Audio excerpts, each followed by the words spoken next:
I grew up in a black household, you know. We used to go to church every Sunday.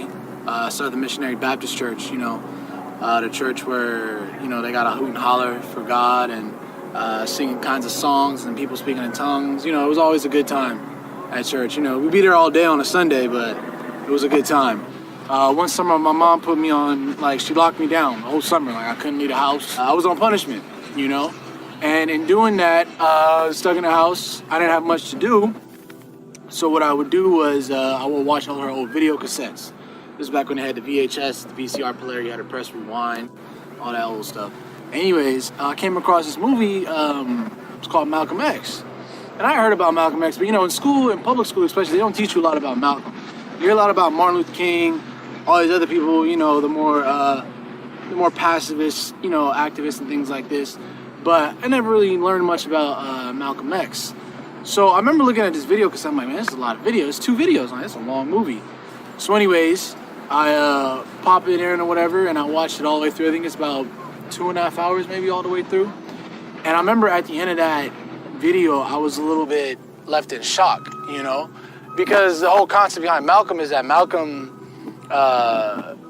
he was never really a Christian, but, he did all of his work in the name of Allah, you know what I mean? And he did his work in the name of helping people, benefiting them. And at the end of the day, he was Muslim, But the problem was that, for me, was that as a Christian, I had learned that if you didn't accept Jesus into your life as your Lord and personal Savior, you was going to hell.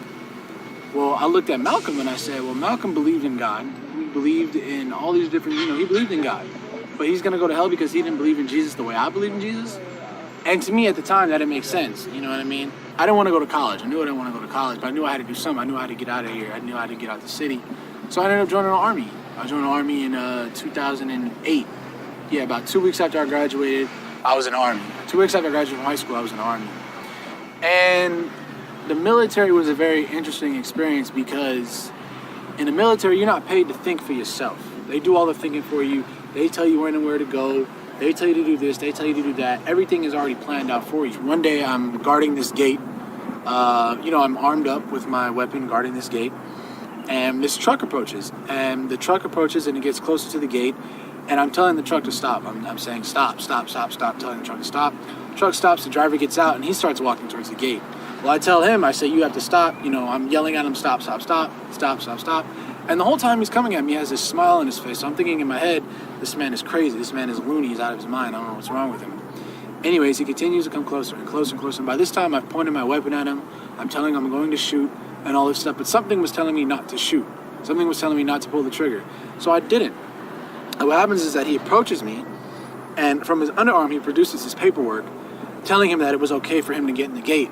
Well, in the conversation I'm having with him, I'm telling him, you can't come into the gate. You're not welcome in the gate. And I'm like, didn't you see me pointing this weapon at you? Don't you know I could have shot you? And the man looks at me, and he's speaking broken English. His English is very broken. He looks at me with a smile on his face, and he points his finger to the sky like this, and he says, I only fear Allah. And in my head, I'm like, all right, dude, whatever. You know what I mean? You got problems. You know what I mean? You out here defying guns and stuff. No, you're tripping out. Whatever, right? So what happens is that I come back out to California about October of 2011, and then I took my Shahada at Farouk because I knew a guy that actually was going there at the time that I had met through some other friends that was going there at the time, and he invited me to come through and take my Shahada. And, one thing that I would say to everybody that's watching this or, to anybody that's interested in Islam is do not hesitate to go out and do the research and visit a masjid. You know what? I'm not going to lie to you. Yes, it may be a little strange at first. Obviously, it's going to be strange. You're doing something new. You're looking into something that might potentially change your life. And it's a bit overwhelming at first. And sometimes the thing is that sometimes when we discover the truth, we try to run away from it because we don't want to believe it. But the problem is that the truth, you can't run away from the truth forever.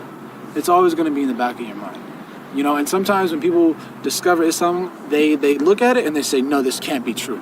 They think they know it's true, but they back away from it because they're scared of the truth, And in that sense, you have to understand is that, yes, the truth is a little bit scary sometimes, but it's still the truth, And in doing that, don't be afraid to go and visit a masjid. Don't be afraid to talk to the Muslims that are around you. Do not believe what the media is telling you. That's rule number one. Don't believe what the media is telling you. Don't let anybody tell you that ISIS, the Taliban, represents Islam. Because if that's the case, then the KKK represents Christianity. And everybody knows that's not true.